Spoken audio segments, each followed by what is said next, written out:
কি হবে বেঁচে থেকে অযথা বিদ্যা শিখে যদি না গড়তে পারি শোষণবিহীন সমাজটাকে? কি হবে বেঁচে থেকে, কি হবে বেঁচে থেকে? কি হবে ছাত্র সেজে চুমুকে সনদখানা যদি হয় বিদ্যালয়টা সন্ত্রাসীদের আড্ডাখানা?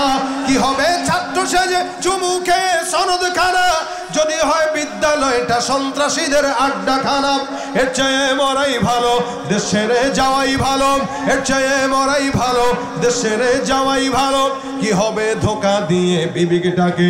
কি হবে বেঁচে থেকে অযথা বিদ্যা শিখে যদি না গড়তে পারি শোষণবিহীন সমাজটাকে? কি হবে কিতাবাদির তালিম দিয়ে মাদ্রাসাতে যদি ওই খোদার কোরআন নিষিদ্ধ হয় আদালতে? কাফনের কাপড় মাথায় ময়দানে আয় ছুটে আয়, কাফনের কাপড় মাথায় ময়দানে আয় ছুটে আয়, বিলিয়ে দে না তোদের জীবনটাকে। কি হবে বেঁচে থেকে অযথা বিদ্যা শিখে যদি না গড়তে পারি শোষণবিহীন সমাজটাকে? কি হবে শেষ নবীজির উম্মত বলে দাবি করে যদি ওই নবীর চেয়ার কাদিয়ানীরা দখল করে?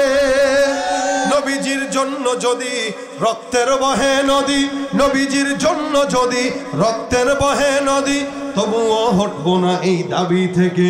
কি হবে বেঁচে থেকে অযথা বিদ্যা শিখে যদি না গড়তে পারি শোষণবিহীন সমাজটাকে?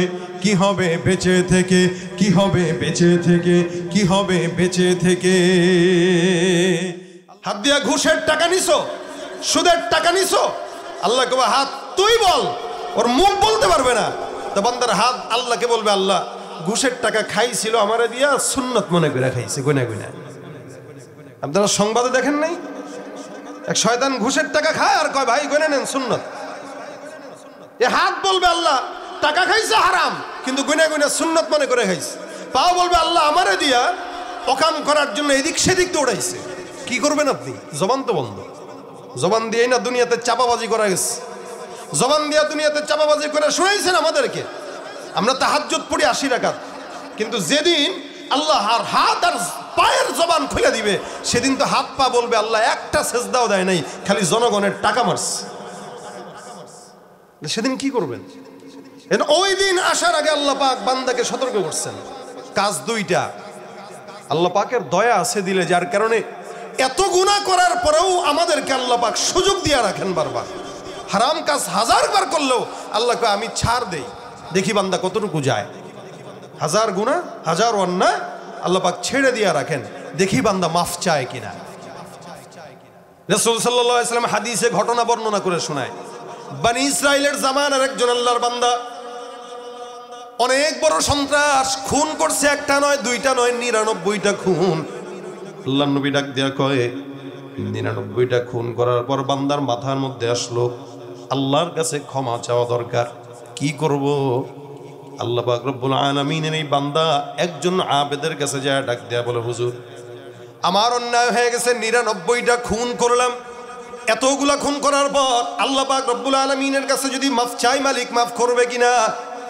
আল্লাহর ওই বান্দা ডাক দেয়া কয় এ বেঈমানের বাচ্চা, 99টা খুন করে তুমি আমার কাছে আসছো মাফ চাওয়ার জন্য, এত সোজা নাকি? বেটা 24 ঘন্টা আল্লাহর ইবাদত করি, জিকির আজকার করি, তেলাওয়াত করি, নামাজ কালাম পড়ি, রোজা রাখি, আল্লাহর সব হুকুমগুলা মানার পরেও তো আমিও আল্লাহর কাছে মাফ আশা করতে পারি না। আল্লাহ নাকি হয়তো আমাকে কোনো গুনাহের কারণে জাহান্নামে দিয়ে দিবেন। আর তোমার মতো একজন 99টা খুনের আসামি তুমি আসছো, আল্লাহ পাক তোমারে মাফ করবে মনে করছো? না না, এত সহজ নয়। 99টা খুন যদি করে থাকো, 99টা খুনের জাহান্নামের আযাবে যায়, তারপরে আল্লাহ তোমারে মাফ করবে। বান্দার মেজাজটা একটু গরম হয়ে গেছে। আরে বলে কি, এতগুলা খুন করলাম, মাফ তো চাওয়ার ইচ্ছা করলাম, আল্লাহ যদি মাফ না করে তাহলে ভালো হওয়া দরকার কি? বান্দার মেজাজ খারাপ হয়ে গেছে, চিন্তা করে হুজুর ভাবছিলাম ভালো হয়ে যাব, মাওলা মনে হয় মাফ করবে, আপনি বলতেছেন আল্লাহ মনে হয় মাফ করবে না, তাহলে আর ভালো হওয়া দরকার কি? পকেটের ভিতরে চাকু ছিল, চাকুটা বের করে হুজুরের পেটের ভিতরে ঢুকাই দিয়ে এটারও হত্যা করে ফেলছে। আগে ছিল 99টা হত্যা, এখন হইল 100টা। এবার আল্লাহর কাছে ডাক দেয়া বলে মালিক এতগুলা খুন করার পর তাওবার জন্য আসছিলাম, গুনাহ তো মাফ হয় নাই, আবার গুনাহটা বাড়া গেলাম, কি করব? আল্লাহ যেতে যেতে যেতে যেতে বান্দা একজন আলেমের কাছে গেল। আলেমকে ডাক দিয়া বলে, হুজুর, আমি আমার জিন্দগিতে এমন কোনো গুনাহ নাই যেই গুনাহটা আমি করি নাই। সর্বশেষ 99টা খুন করার পর একজন আল্লাহর বান্দার কাছে গিয়েছিলাম মাফ পাওয়ার জন্য। ওই বান্দা ডাক দিয়া কয়, আমি নাকি মাফ পাবো না, মেজাজ গরম হয়ে যাওয়ার কারণে তাকেও হত্যা করে ফেললাম। আপনার কাছে আসলাম, আপনি বলেন আল্লাহ পাক রব্বুল আলামিন যেন আমাকে মাফ করে দেয়। এমন কোনো তওবার কথা যদি থাকে আপনি আমারে শুনান। আল্লাহর বান্দা ডাক দিয়া কয়, কয়টা খুন করছো? বলে 100টা। তোমার 100টা খুনের গুনাহ যেখানে শেষ, আমার মাওলার দয়া মাত্র আসমান থেকে সেখান থেকেই শুরু হয়ে যাবে। মাত্র খুন করলা তুমি 100টা।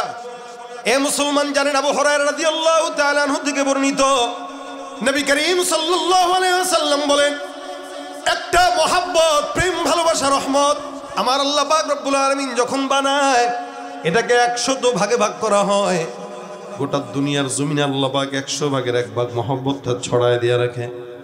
ইনসানের ভিতরেও 1 ভাগ, জিন্নাতের ভিতরেও 1 ভাগ, মাখলুকাতের মধ্যেও 1 ভাগ। গোটা দুনিয়ার জমিনে 1 ভাগ ছড়ায়া মায়ের প্রতি সন্তানের যদি এত ভালোবাসা হয়, সন্তানের প্রতি মা বাবার যদি এত প্রেম মহব্বত হয়, আমার আল্লাহ নবী ডাক দিয়া কয়, বান্দা 99 ভাগ মহব্বত কেবলমাত্র আমার আল্লাহ শুধুমাত্র বান্দাকে ক্ষমা করার জন্য আল্লাহর কাছে রেখে দিয়েছেন। ক্ষমা করবেন কে? আমরা মানুষকে ক্ষমা করতে পারি না, কিন্তু আল্লাহ বান্দারে ক্ষমা করে নির্দ্বিধায়।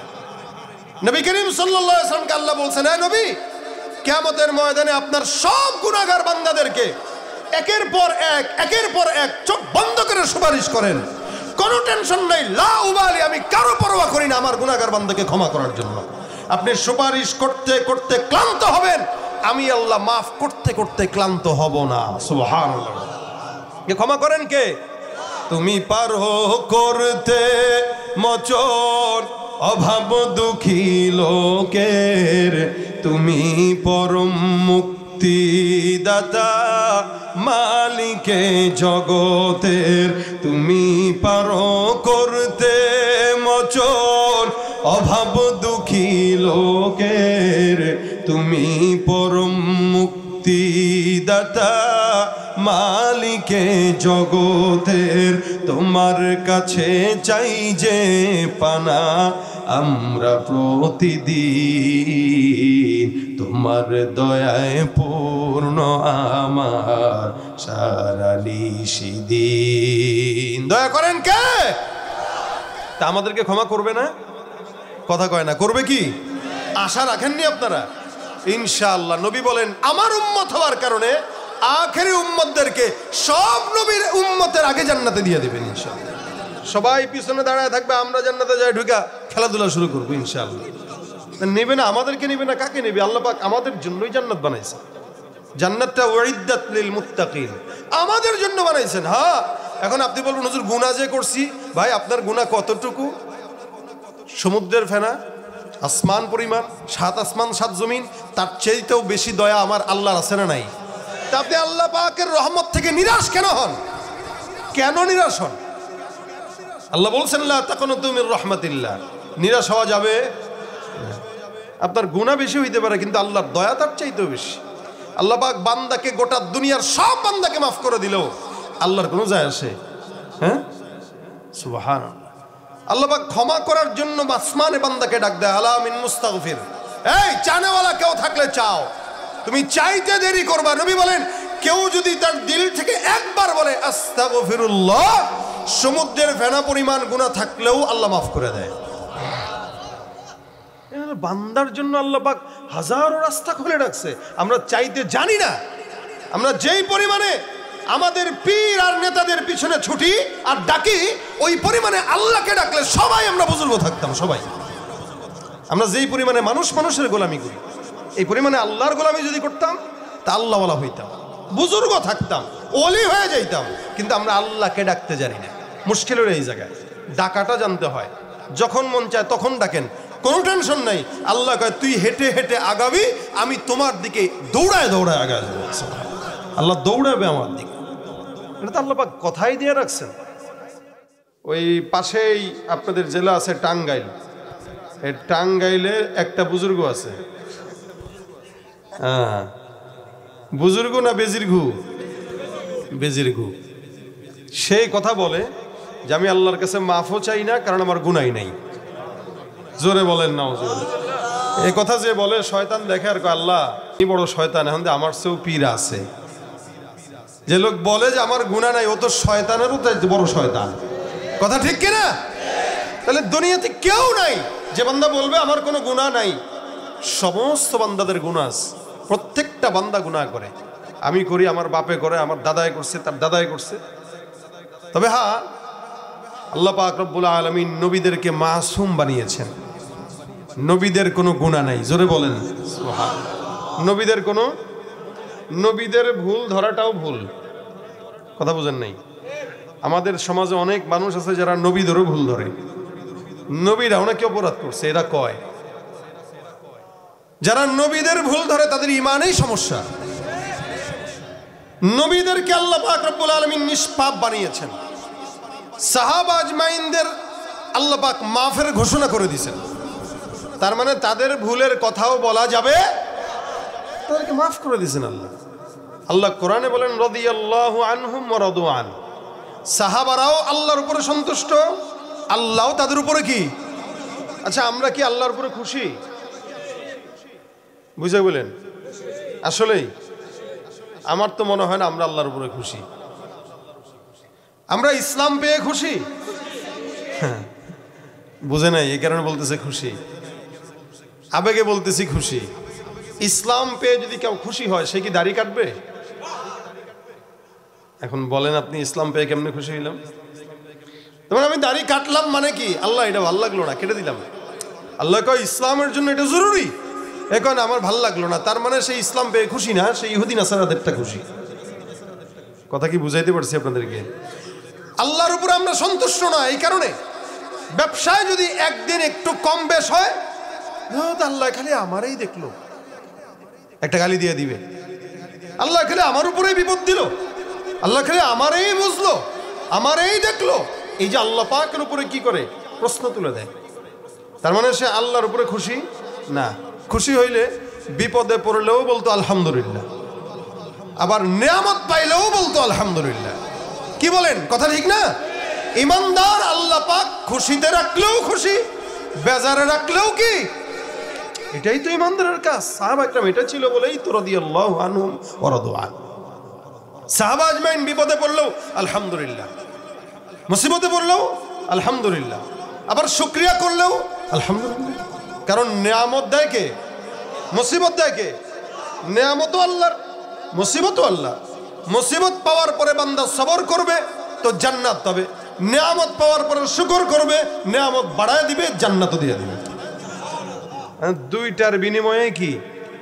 কথা কয় না, দুইটার বিনিময়ে কি? নিয়ামতের বিনিময়ে কি? জান্নাত। মুসিবতের বিনিময়ে কি? মুমিনের তো লস প্রজেক্ট নাই, মুমিনের কোনো লস প্রজেক্ট নেই, সব জায়গায় লাভ আর লাভ। কিন্তু আমরা বুঝি নাই, কারণ আল্লাহর উপর আমরা সন্তুষ্ট না। যে সাহাবা আজমাইন আল্লাহর উপর সন্তুষ্ট ছিলেন। এ দুনিয়াতে আমরা সবাই গুনাহগার, নবীরা ছাড়া, সাহাবারা ছাড়া। সাহাবীদেরকে আল্লাহ মাফ করে দিয়েছেন। এরপরে আসেন তাবেঈ। আল্লাহ পাক তাবেঈদেরকেও মাফ করবেন, রাসূল সাল্লাল্লাহু আলাইহি ওয়াসাল্লাম বলেছেন। কেন? এরা নবীকে যারা দেখেছে তাদেরকে দেখেছে। সুবহানাল্লাহ। এই জন্য আল্লাহ পাক বলেন আজকে থেকে জামানা যত অতীতে, মানুষ তত আল্লাহর নিকটে, জান্নাতের নিকটে। কথাটা আরেকটু ক্লিয়ার করি। যেমন আজ থেকে 100 বছর আগে যারা জন্মগ্রহণ করেছে বা দুনিয়াতে ছিল, তারা কি আমাদের চেয়ে খারাপ ছিল না ভালো ছিল? এই তো এক কথায় বলতেছেন ভালো ছিল। আমার চাইতে আমার বাবা অবশ্যই ভালো, আপনার চাইতে আপনার বাবা ভালো, আবার আপনার বাবার চেয়ে আপনার দাদা আরেকটু হইলেও ভালো। কেন? যেই বর্তমান সময়ের ফিতনা, 2000 সালের ফিতনা অথবা 1990 সালের ফিতনা আর 2025-এর ফিতনা কোনোদিন এক না। 2000 সালে অথবা 1990 সালে বা 70 সালে আমাদের বাবা দাদারা যে গুনাহ কল্পনাও করে নাই, ওই গুনাহ আমাদের বাচ্চারা করতেছে। তাহলে ফিতনা বাড়ছে না কমছে? আল্লাহ বলেন ওয়াস-সাবিকুনাস-সাবিকুন উলাইকাল মুকাররাবুন ফি জান্নাতিন নাঈম সুল্লাতুম মিনাল আউয়ালিন ওয়া কলিলুম মিনাল আখিরিন। জামানা যত অতীতে যায় মানুষ তত আল্লাহর নিকটে। আমাদের সমাজে কিছু মানুষরা আছে যারা নাকি আল্লাহওয়ালা বুজুর্গদেরকে গালি দেয়, আকাবিরদেরকে গালি দেয়, আসলাফদেরকে গালি দেয়। ইমানদার আল্লাহওয়ালা বুজুর্গ যারা অতিবাহিত হয়ে গেছে তাদেরকেও গালি দেয়। কিন্তু মনে রাখবেন, আল্লাহ পাক বলেন অতীতে যারাই চলে গেছে তারা আল্লাহর নিকটে ছিল, জান্নাতের নিকটে ছিল। নবী করিম সাল্লাল্লাহু আলাইহি ওয়াসাল্লাম বিদায় হয়ে গেছে 1450 বছর। 1450 বছর যে নবী বিদায় হলেন, যেই ব্যক্তিটা নবীর থেকে 100 বছরের দূরত্বে জন্মগ্রহণ করেছে, অথবা যেই ব্যক্তিটা নবী থেকে 1000 বছর থেকে দূরত্ব জন্মগ্রহণ করলো, আজকের থেকে যেই ব্যক্তিটা 100 বছর আগে জন্মগ্রহণ করলো, আমাদের চাইতে 100 বছর হলো সে আমার নবীর নিকটে। আবার যেই ব্যক্তিটা 1000 বছর আগে জন্মগ্রহণ করলো, ওই ব্যক্তিটা আমাদের চেয়ে 1000 বছর নবীর নিকটে। অর্থাৎ যে ব্যক্তি আমার নবীর যত নিকটে, ওই ব্যক্তি আল্লাহর জান্নাতের নিকটে। যে ব্যক্তি আমাদের থেকে নবীর থেকে যত দূরে, ওই ব্যক্তি আল্লাহর জান্নাত থেকে তত দূরে। গতকালের জন্মগ্রহণ করা সন্তান আগামীকালের জন্মগ্রহণ করা সন্তান থেকে একদিন হলেও পয়গম্বরের নিকটে। কেন? সে 2 দিন আগে জন্মগ্রহণ করছে আর আমি 2 দিন পরে আসছি। সিনিয়র জুনিয়র ব্যাপার আছে না? আমরা তো স্কুল কলেজে যারা পড়ি, মাদ্রাসায় পড়ি, যে ব্যক্তিটা 1 বছর আগে ফারাগ হয়েছে আর যে 1 বছর পরে ফারাগ হয়েছে, সে আর তার সাথে 1 বছরের সিনিয়র জুনিয়র সময়, তুই কিন্তু আমার ছোট ভাই। কেন? তুই আমার পরে, আমি তোর 1 বছর আগে।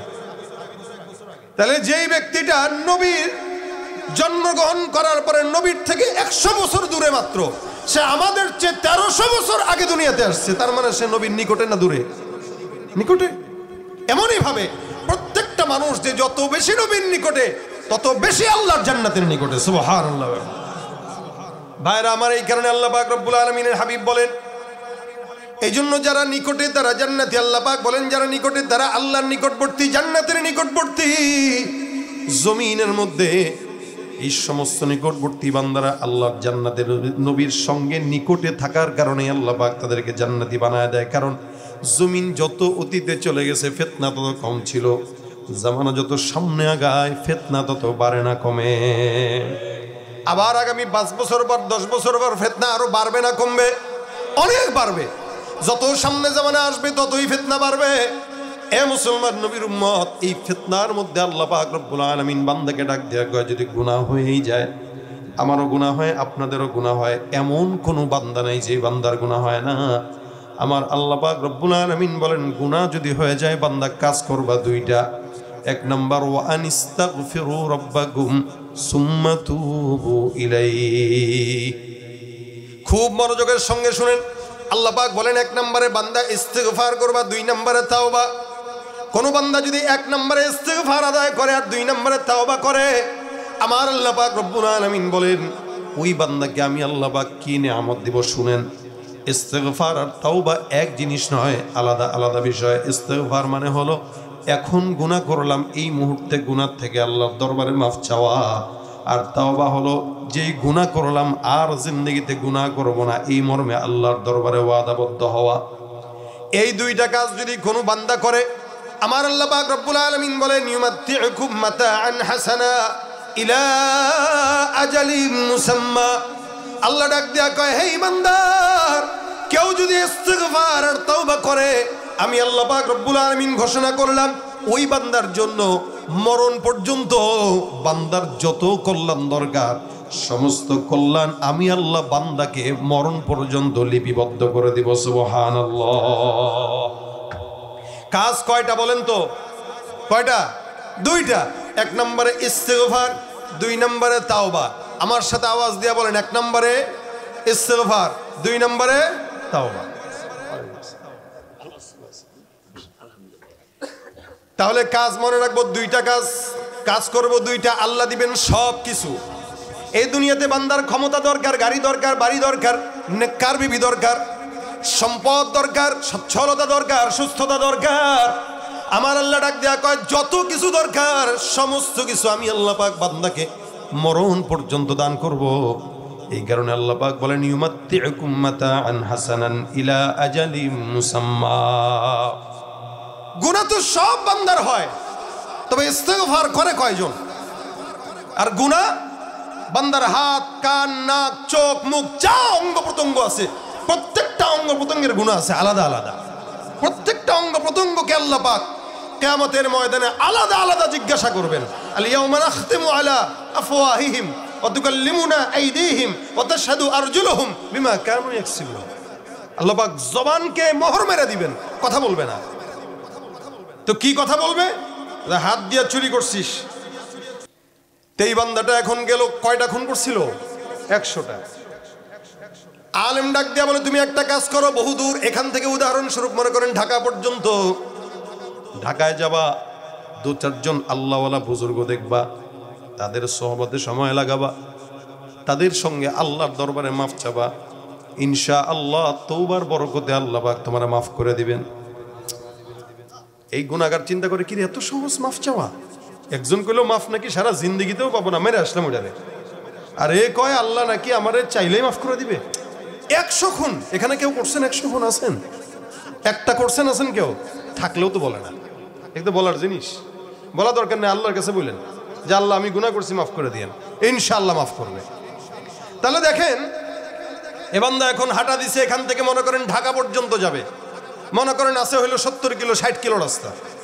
এই 60 কিলো রাস্তা বান্দা রওনা হয়েছে, বাসার থেকে সুন্দর করে গোসল করছে, আতর টাতর লাগাইছে, লাগায় রওনা দিয়ে দিছে। যেতে যেতে যেতে যেতে বান্দা মাত্র 20 কিলোমিটার রাস্তা গেল। আমার আল্লাহ ডাক দেয়া বলে আজরাইল যাও, এই বান্দার হায়াতটা এখানেই শেষ।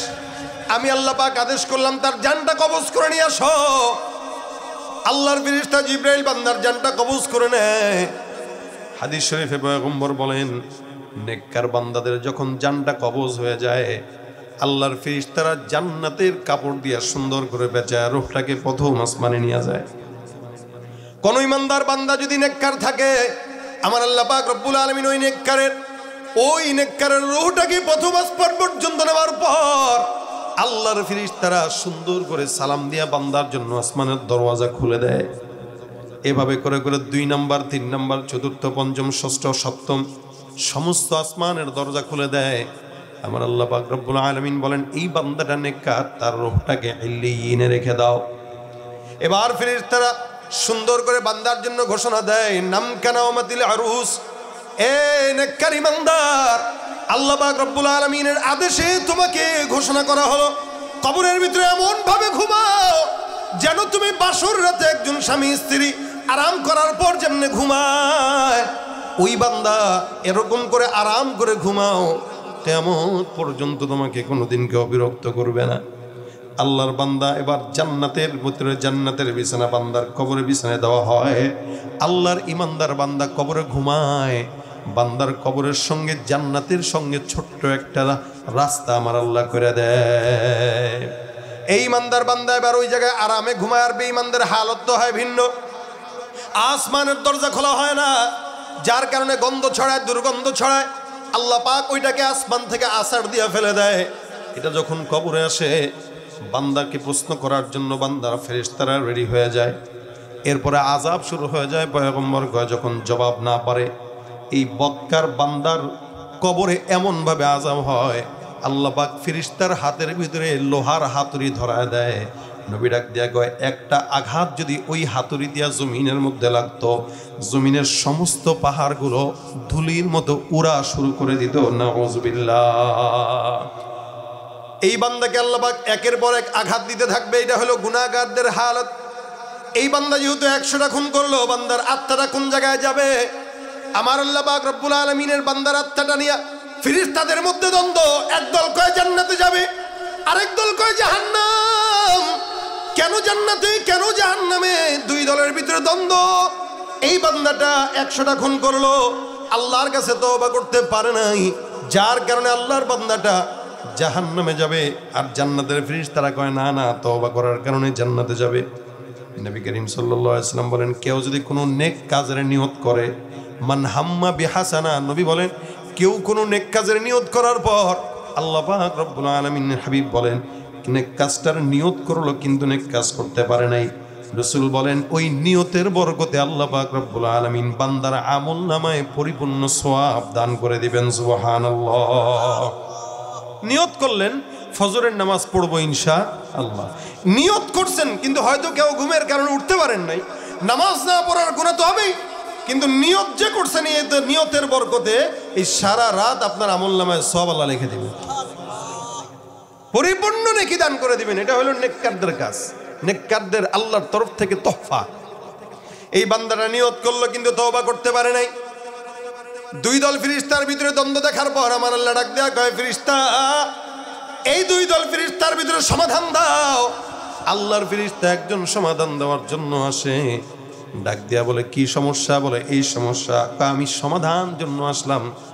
বান্দার বাসার থেকে তওবার রাস্তা পর্যন্ত যে গেল, আমি তওবার রাস্তাটা তোমাদের সামনে মাপবো। যদি বান্দার বাসার থেকে তওবা দূর পর্যন্ত রাস্তা বেশি হয় এই বান্দা জান্নাতি, আর রাস্তা যদি কম হয় বান্দা জাহান্নামী।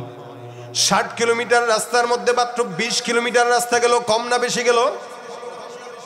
মাত্র 20 কিলোমিটার রাস্তা। ফেরেশতারা কয় রাস্তাটা মাপো। আল্লাহর ফেরেশতা রাস্তা মাপা শুরু করে দেয়।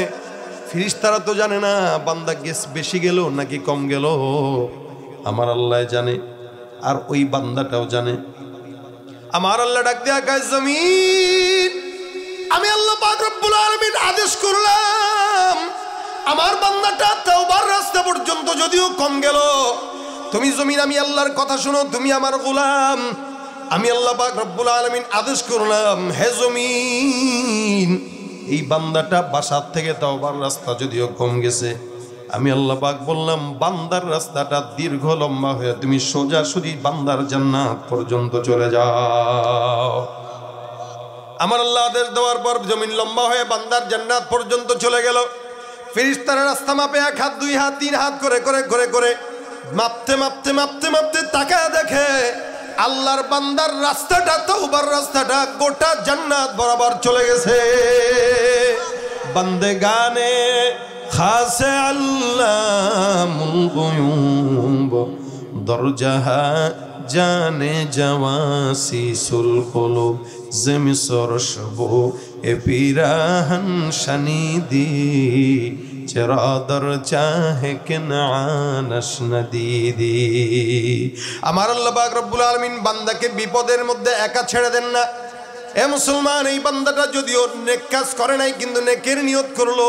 বনি ইসরাইলের উম্মত, আখিরি নবীর উম্মত হইল একটা কথা ছিল, কিন্তু বনি ইসরাইলের উম্মত হওয়ার পরেও আল্লাহর নবী বলেন এই বান্দাকে তাওবার নিয়তের বরকতে আমার আল্লাহ মাফ করে দিয়েছেন। এ মুসলমান, আমরা আখিরি নবীর উম্মত হওয়ার পর যদি আমার আল্লাহর কাছে মাফ চাই, আপনাকে আমাকে তো তার আগে আগে মাফ করে দিবেন। সুবহানাল্লাহ। এই জন্য ভাইরা আমার, ওয়াজ তো অনেক শুনেন, সব সময় শুনেন, মুশকিল হইলে ওয়াজ শুনি ঠিকই মানি না, শুনেন ঠিকই মানেন না। এই যে যতগুলো মানুষ আসছে সবাই তো জীবনে বহুত ওয়াজ শুনছেন, আমরা বহুত ওয়াজ করছি। প্রত্যেক মাসে না হইলেও 70-80 জায়গায় ওয়াজ করা লাগে। তাহলে এই যে এত ওয়াজ, এরপরেও কি নামাজি ফজরের সময় বাড়ছে? ফজরের নামাজে মসজিদে তাকাইলে মনে হয় বাংলাদেশের নাস্তিক ভরা, আর জুমার নামাজে মসজিদে তাকাইলে মনে হয় এদেশে ইমানদার ভরা। কারণ জুমার নামাজে 5 তলা মসজিদ ভরে, আর ফজরের নামাজে 5 টাকার লোক, 5 জন লোক হয় না। তাহলে কাদেরকে ওয়াজ করি?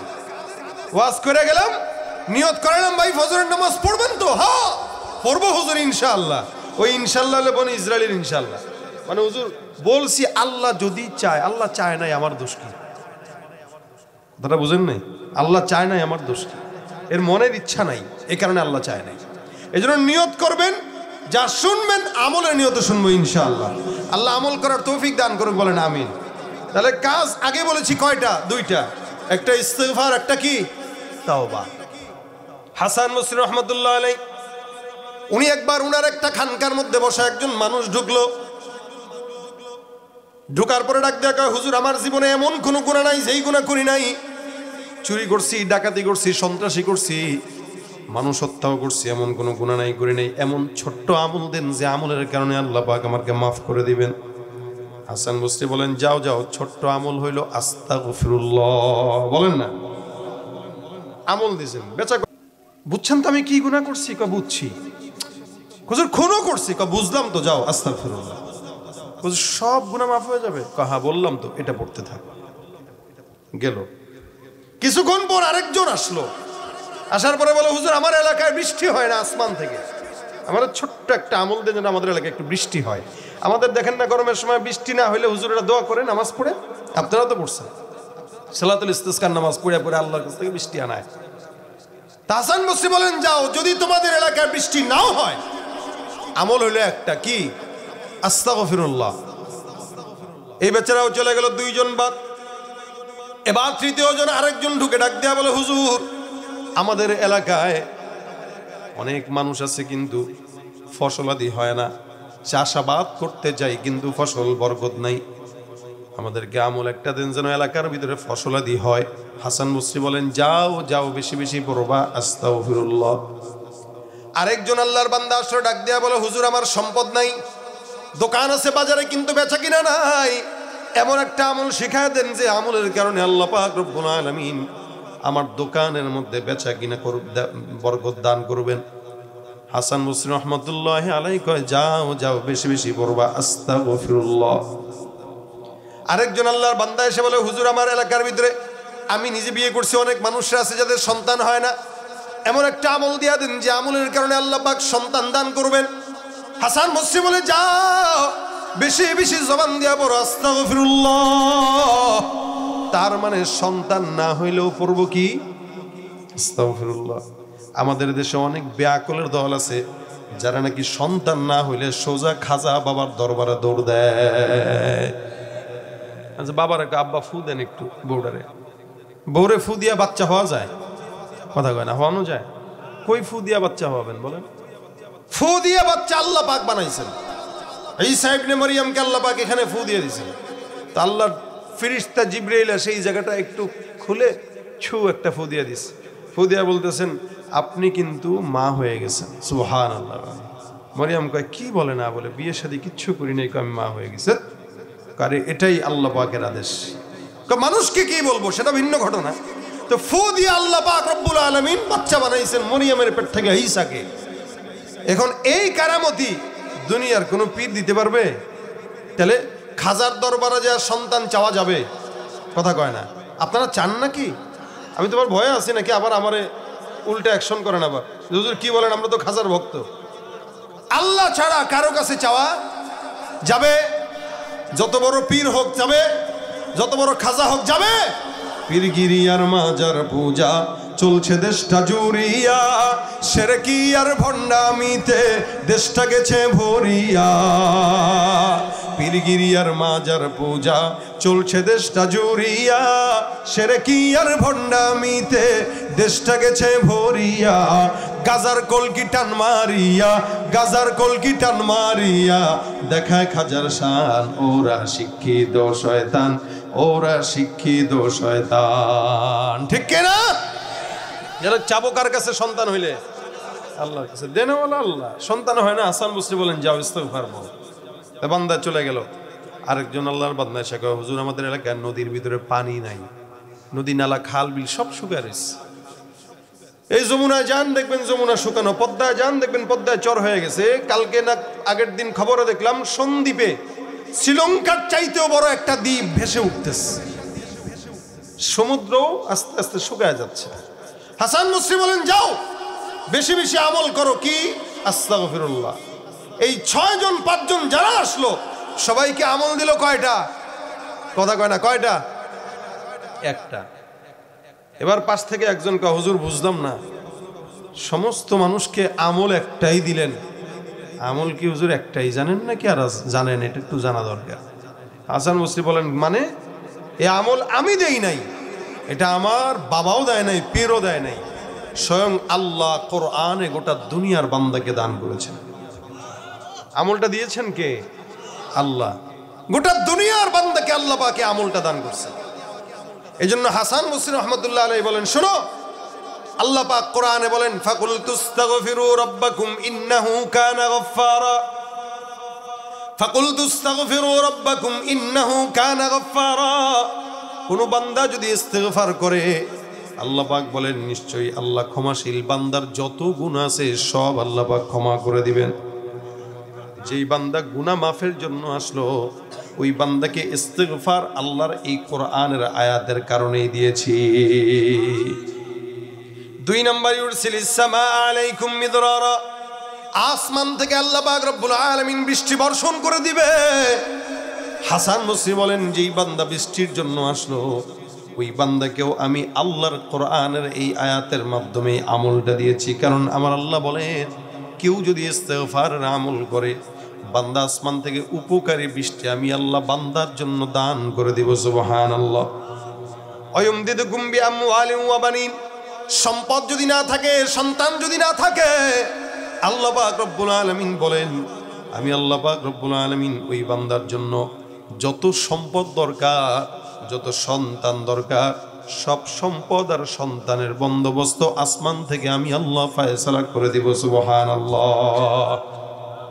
ওয়াজআল লাকুম জান্নাতি ওয়াজআল লাকুম আনহারা, নদী নালায় পানি যদি না থাকে, ফসল যদি না থাকে, আল্লাহ পাক রব্বুল আলামিন বলেন, আমি আল্লাহ পাক বান্দার জন্য সকল প্রকার নিয়ামতের জন্য বন্দোবস্ত করে দিব। বলে কতদিন? ইলা আজালিম মুসাম্মা, বান্দার মত পর্যন্ত যত যত নিয়ামত দরকার, সমস্ত নিয়ামত আমি আল্লাহ বান্দার জন্য দান করে দিব। সুবহানাল্লাহ। ঘোষণা তো করেছেন আল্লাহ, আল্লাহর কথায় কি হেরফের হয়? লা তাবদীলা লিকালিমাতিল্লাহ, আল্লাহর কোনো কথায় এলোমেলো নাই, যা বলছেন তা হবেই, হতে হবে, কারণ ওয়াদা কার? দুনিয়ার মানুষ 2 নম্বরই করে। দুনিয়াতে মানুষ কথা দিয়া কথা রাখে না, আল্লাহ বান্দাকে কথা দিয়া কথা রাখে না, এটা হয় না। এই জন্য ভাইরা আমার, মজলিসে বসলাম, শাবান মাস চলতেছে, বরকতি মাস, যেহেতু শাবান মাস চলতেছে, কিছু কথা শাবানের জন্য বলি। রাসূল সাল্লাল্লাহু আলাইহি সাল্লাম এই শাবান মাসে বেশি বেশি রোজা রাখতেন। আম্মা জান আয়েশা বলেন, আমি অন্য কোনো মাসে এমন রোজা রাখতে দেখি নাই যেটা শাবানে দেখতাম। সাহাবারা আরজ করলেন, ইয়া রাসূলুল্লাহ, শাবান মাসে আপনি কেন এত রোজা রাখেন?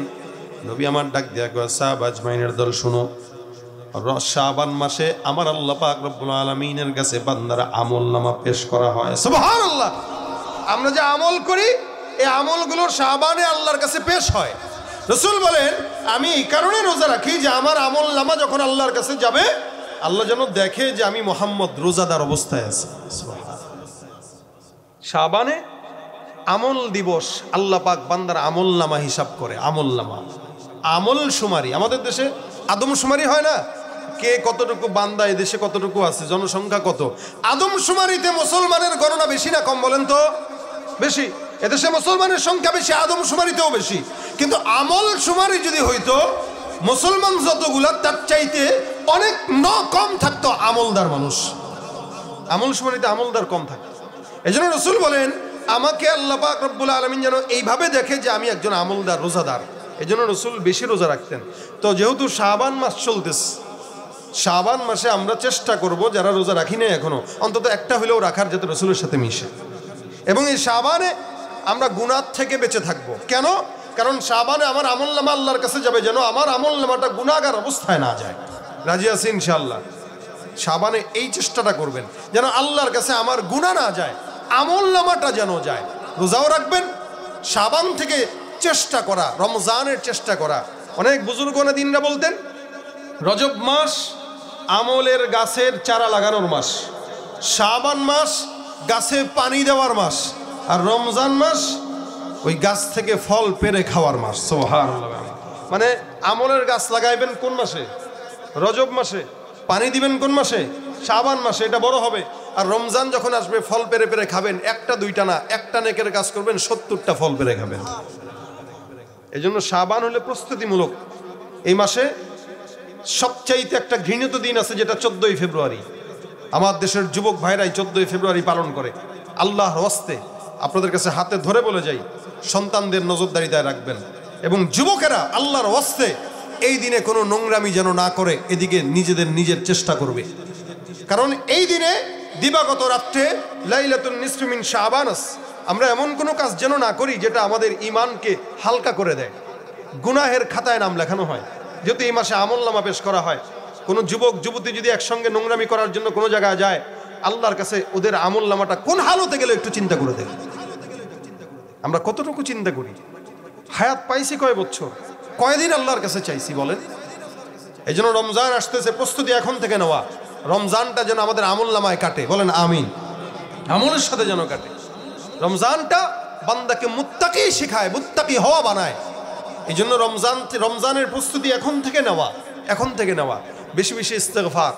আমি যে আয়াতে কারিমা তেলাওয়াত করেছি, আল্লাহ পাক বলেছেন বেশি বেশি ইস্তেগফার করো। নবী বলেন কেউ যদি তার জবানে ইস্তেগফার উঠায় নেয়, লাজিম বানায় নেয়, আল্লাহ তার বান্দার সমস্ত পেরেশানি দূর করে দিবেন। মিন কুল্লি হাম্মিন ফারাজা, সব পেরেশানি দূর হয়ে যাবে। আমিন কুল্লি যিকিন মাখরাজা, যত বিপদ আপদ আছে সব দূর করে দিবেন। এবং এমন জায়গার থেকে রিজিকের ফয়সালা করবে বান্দা কল্পনাও করতে পারবে না। আমরা তো বড়লোক হইতে চাই, চাই কি চাই না বলেন? টাকা যেন বেশি হয়, কারণেই তো এখানে চাকরি করে, আবার ওদিকে ওভারটাইমে করে, আবার ফাঁক তালে মাঝে মাঝে ডিম বেছে। কেন রে ভাই? তো ভাই অনেক টাকা দরকার, টাকা ছাড়া শান্তি নাই। তা আপনার টাকা লাগলে আপনি লাইনে কামান, বেলাইনে কামান কে? ঘুষ খায় টাকা কামাবেন, সুদ খায় টাকা কামাবেন, জনগণের টাকা চুরি করে কামাবেন। ক্ষমতা যতদিন থাকবে টাকা ততদিন থাকবে, ক্ষমতা নাই বাড়ি ঘর গাড়ি ঘর সব জ্বালায় দিয়া পুরো ছাই করে দিবে। এটা হইলো বেলাইনে টাকা কামানোর অবস্থা। আর লাইনে কামান, ইস্তেগফার করে কামান, 14 পুরুষ টাকা খেয়ে যাবে, টাকা নষ্ট হবে না। লাইনটা কি? আস্তাগফিরুল্লাহ, বলেন না আস্তাগফিরুল্লাহ। এটা শুধু, এটা আমি আপনাদেরকে আমল দিতেছি না, আমি কোনো বুজুর্গ লোক না, আমি আল্লাহ পাকের আমলটাই আপনাদের কাছে পেশ করতেছি। এই আমলটা আল্লাহ দিছেন। কে দিছেন? আল্লাহ দিছেন। আমলটা যেহেতু আল্লাহ দিয়েছেন তার মানে অনেক বড় এবং গুরুত্বপূর্ণ। এজন্য কারো যদি বড় লোক হইতে মন চায় আপনিও পড়েন আস্তাগফিরুল্লাহ। কারো যদি বিবাহ দরকার হয়, নেককার বিবি দরকার, আপনিও পড়েন আস্তাগফিরুল্লাহ। কারো যদি সন্তান নেককার দরকার, আপনিও পড়েন আস্তাগফিরুল্লাহ। কারো ক্ষমতা দরকার, আপনিও পড়েন আস্তাগফিরুল্লাহ। সুতরাং যে যেই নিয়তে পড়বে একটা আমল, আল্লাহ পাক যত কল্যাণ আছে সব দান করে দিবে। ফ্রি ফ্রি পাইতো আমরা, এই কারণে মূল্যায়ন নেই। যদি ইস্তেগফার পড়তে টাকা লাগতো আর 100 বার ইস্তেগফার পড়লে একটা মনের আশা পূরণ হইতো, আর একবার ইস্তেগফারের বিনিময়ে 10,000 টাকা করে দেওয়া লাগতো, তাহলে সারা জিন্দেগি খালি ওই ব্যাংকের ভিতরে ওইটার নিয়তে টাকা রেখা 100 বার ইস্তেগফার করে 1 লাখ টাকা দিয়া এরপরে মোটামুটি একটা মনের আশা পূরণ করা এমপি হয়ে যেত, অথবা বাড়ি 10 তলা বানাই দিত। কিন্তু ফ্রি তো আল্লাহ তো ইস্তেগফার পড়তে টাকাও নেয় না, কিচ্ছু নেই, কারণ গুরুত্ব নেই। এই জন্য যদি গুরুত্বের সাথে পড়েন, ইনশাআল্লাহ মনের সমস্ত নেক আশা পূরণ করবেন আল্লাহ। আপনি আল্লাহর উপরে বিশ্বাস যতটুকু রাখবেন আল্লাহ ততটুকুই দিবে। আনা ইনদা জন্নি আবদি, কতটুকু ধারণা আপনার আল্লাহর প্রতি আছে এটা আপনার মন জানে। আপনি কতটুকু ধারণা রাখছেন এটা আপনি জানেন, আপনার আল্লাহ জানে। এই কারণে আজকে থেকে আমি আপনাদের সামনে খুব সাবলীল ভাষায়, একদম ভাঙা কথায় কিছু কথা বললাম। আপনারাও নিরিবিলি, আমিও নিরিবিলি ওয়াজ শোনায় দিলাম। এই নিরিবিলি ওয়াজটা বাসা পর্যন্ত না, মরণ পর্যন্ত রাখবেন ইনশাআল্লাহ। বিপদে পড়ছেন, কোন নেতার কাছে যাওয়া দরকার নেই, হুজুরের কাছে যাওয়া দরকার নেই, পীরের দরবারে দৌড়ানোর দরকার নেই, খালি জবানটা খুলে পড়েন আস্তাগফিরুল্লাহ। কি পারবেন? ইনশাআল্লাহ। আস্তে না জোরে? জোরে বলেন না। আমি নিয়ত করছি আমি পড়বো, কারা কারা পড়বেন একটু নিয়তটা করে হাতটা উঠায় দেন। আল্লাহ তৌফিক দান করো। এই যে নিয়ত করছেন, নিয়তটার জন্য হাতটা উঠায় একটু কষ্ট দিলাম আর কি, কিন্তু এই কষ্ট হইলেও কাতাবাল্লাহু লাহু হাসানাতান কামিলা, আমলনামায় সওয়াব লেখা হয়ে গেছে। রমজান আসতেছে, এখন থেকেই নিজেকে পবিত্র বানায় নেন, যে রমজানটা যেন পবিত্রতার সাথে কাটে। বেশি বেশি যেন ভাজা পোড়া 2 নম্বর জিনিস দিয়ে খাওয়াইতে পারে, এই নিয়ত করে। হ্যাঁ, আমাদের দেশের মানুষ তো রমজান আসলে ধান্দাবাজি করে বেশি। সারা দেশ, দুনিয়ার সমস্ত দেশের মানুষগুলো রোজাদারদেরকে খেদমত করে, একমাত্র বাঙালি জাতি বেহায়ার জাত যারা রমজান মাসে রোজাদারদের উপর জুলুম করে, ডাল চাল সবকিছুর দাম বাড়ায় দেয়। এলো এই বেহায়া জাতি। এই যে আপনি যদি ব্যবসায়ী হন, রোজাদারদের জন্য আপনি আসান করেন, আল্লাহ আপনার জন্য আসান করবে। আল্লাহ পাক যেন আমাদেরকে কথাগুলো মানার তৌফিক দান করেন। ইস্তিগফার জবানে উঠাবো, নিজে একা না। নবী বলেন ইন্নী লা আস্তাগফিরুল্লাহ, প্রত্যেকদিন আমি নিজে ইস্তিগফার পড়ছি 100 বার। কয়বার? 100 বার। রাসূল যদি নিষ্পাপ নবী হওয়ার পরে 100 বার পড়ে, আমাদের 1 কোটি বার পড়া দরকার, 1 কোটি বার। কিন্তু আমরা পড়ি একবারও না। এই 5 ওয়াক্ত নামাজের পরে অভ্যাস যদি থাকে 10 বার 20 বার করে পড়লে 100 বার হয়ে যায়। নিজে পড়বেন, নিজের বিবিকে বলবেন, রান্না করবা ইস্তেগফার পড়ো, বাচ্চাকে দুধ পান করাইতেছো ইস্তেগফার পড়ো, যে হালতে আছে ইস্তেগফার পড়ো। এটা নিজের ঘরের ভিতরে আমলি মুহাসাবা করবেন। ভাই আমাদের ঘরে আমলি মুহাসাবা নাই। এই যে মোবাইল আসছে, এই মোবাইলটা এসা স্বামী স্ত্রীর সম্পর্কও দূরে ঠেলে দিছে, ইবাদত বন্দিগিও দূরে ঠেলে দিছে, কোরআন তেলাওয়াতও দূরে ঠেলে দিছে, জাহান্নামকে কাছে ঘরে ঢুকাই দিছে। হাসতে হাসতে জাহান্নামে চলে যেতেছে, হাসতে হাসতে। আল্লাহ পাক আমাদেরকে হেফাজত করুক, বলেন আমিন। এই জন্য আপনারা নিয়ত করবেন আল্লাহ পাক যেন আমাদেরকে ইস্তেগফারের আমলটা বাসা পর্যন্ত না, কবর পর্যন্ত আমল করার তৌফিক দান করে। এই শেষ পর্যন্ত বসার পরে এই কথাটা যদি বাসা পর্যন্ত নেন, এই জায়গাটাই কামিয়াবি, অন্য কোনো কিছু না। মাহফিলটার সার্থকতা এখানেই। যারা আজকের মজমায় কষ্ট করে মুজাহাদা করে টাকা দিয়ে, শ্রম দিয়ে, বুদ্ধি দিয়ে, পরামর্শ দিয়ে আয়োজন করেছে, যারা বসছেন, প্রত্যেকের জন্য এই মাহফিলটা নাজাতের উসিলা হয়ে যাবে যদি এখানের সবগুলা মানুষ এই কথাটা বাসা পর্যন্ত নেয়। আল্লাহ আমাদেরকে আমল করার তৌফিক দান করুক, বলেন আমিন।